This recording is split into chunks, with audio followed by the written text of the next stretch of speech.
Kedudukan bahasa Indonesia. Kedudukan bahasa adalah posisi atau peran resmi suatu bahasa dalam masyarakat. Di Indonesia, bahasa memiliki tiga lapisan kedudukan. Yang pertama, bahasa Indonesia sebagai bahasa nasional dan bahasa negara. Yang kedua, bahasa daerah sebagai identitas lokal dan pendukung. Yang ketiga, bahasa asing sebagai penghubung dengan dunia global. Adapun fungsi bahasa Indonesia. Bahasa Indonesia berfungsi sebagai bahasa persatuan, sebagai simbol identitas nasional, serta bahasa negara yang diatur dalam Undang-Undang Dasar 1945 Pasal 36 dan digunakan dalam pendidikan, administrasi, hukum, dan kenegaraan. Adapun fungsi bahasa secara umum adalah sebagai alat komunikasi, ekspresi diri, integrasi sosial, kontrol sosial, serta sarana pengembangan ilmu pengetahuan dan kebudayaan. Dalam praktik, bahasa digunakan sesuai konteks, ragam baku untuk surat resmi dan pendidikan, ragam santai untuk komunikasi sehari-hari, serta ragam ilmiah untuk karya akademik. Dengan demikian, bahasa tidak hanya menjadi alat penyampaian pesan, tetapi juga simbol identitas, pemersatu bangsa, dan media membangun peradaban. Selanjutnya, ada sejarah bahasa Indonesia pada abad ke-7 hingga abad ke-15. Secara khusus, bahasa Indonesia berasal dari cabang bahasa Melayu Polinesia dari rumpun bahasa Austronesia. Bahasa Melayu berkembang di wilayah Sumatera sekitar abad ke-7 Masehi, terutama di Kerajaan Sriwijaya. Saat itu, bahasa Melayu tumbuh menjadi lingua franca, bahasa perhubungan, di kawasan Nusantara dan Asia Tenggara. Pedagang dari India, Cina, Arab, dan Persia menggunakan bahasa Melayu untuk berdagang karena sifatnya yang sederhana dan fleksibel. Bukti tertua adalah prasasti-prasasti kuno seperti Prasasti Kedukan Bukit dari Sriwijaya yang ditulis dalam aksara Pallawa dan bahasa Melayu kuno.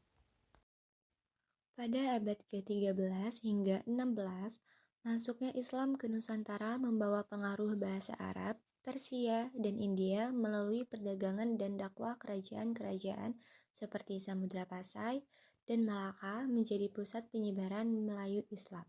Hikayat dan karya sastra seperti Hikayat Hang Tuah pada abad ke-15 ditulis dalam Melayu klasik menggunakan aksara Arab Melayu Jawi. Melayu menjadi lingua franca, bahasa perantara di kawasan perdagangan Asia Tenggara, menghubungkan pedagang dari Cina, India, Arab, dan Eropa.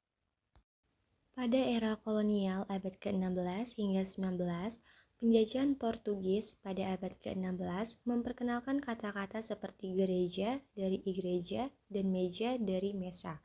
Belanda, VOC, pada tahun 1602 hingga 1799 mendominasi, menambahkan istilah-istilah administratif seperti kantor dari kantor dan polisi dari politi. Namun, Belanda tidak memaksakan bahasa mereka secara luas. Melayu tetap digunakan oleh rakyat. Inggris dan Spanyol juga meninggalkan jejak.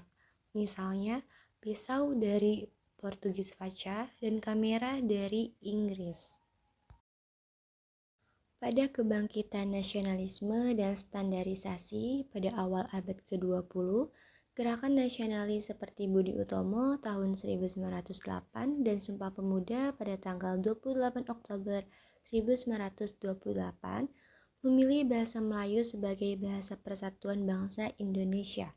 Karena Melayu itu netral, tidak berasal dari satu etnis saja, seperti Jawa ataupun Sunda.